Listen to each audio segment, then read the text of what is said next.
Kandidati për kryetar të komunës së Gostivarit nga Aleanca Kombëtare për Integrim, Valbon Limani, ditën e fundit të këtij viti e ka kaluar pranë qytetarëve në shesh të qytetit, i shoqëruar nga kryesuesi i Këshillit Komunal Valdet Xhaferi.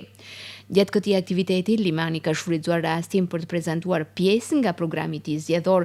për të bashkë biseduar drejt për drejt me qytetarët, duke dëgjuar sugjerimet e tyre dhe duke dhënë zotime konkrete për realizimin e tyre nëse i besohet pozita e të parit të komunës.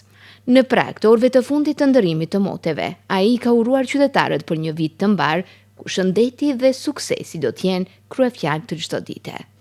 Sot një aktivitet i përbashkët me kryesuesin e Këshillit Komunal të Gostivarit, Valdet Xhaferin, bashkëbisedim me qytetarët, takime të njëjtit, i dëgjojmë idetë, sugjerimet e tyre, po edhe kritikat.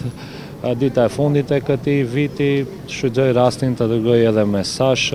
t'ju uroj vit të ri të gjithë qytetarëve të Gostivarit, edhe në veçanti mërgjimtarëve, atyre që dëshiroj të kenë pushim të këndshëm këtu në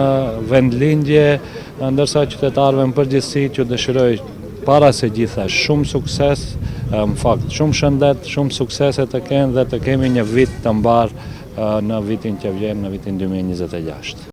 Aktivitetet në shesh Limani ka nisur nga dita e djeshme, ku përveç takimeve dhe bashkëbisedimeve me qytetarët, janë shpërndarë edhe materiale promovuese që mbajnë numrin me të cilin ai identifikohet në fletë votim për zgjedhjet e 11 janarit.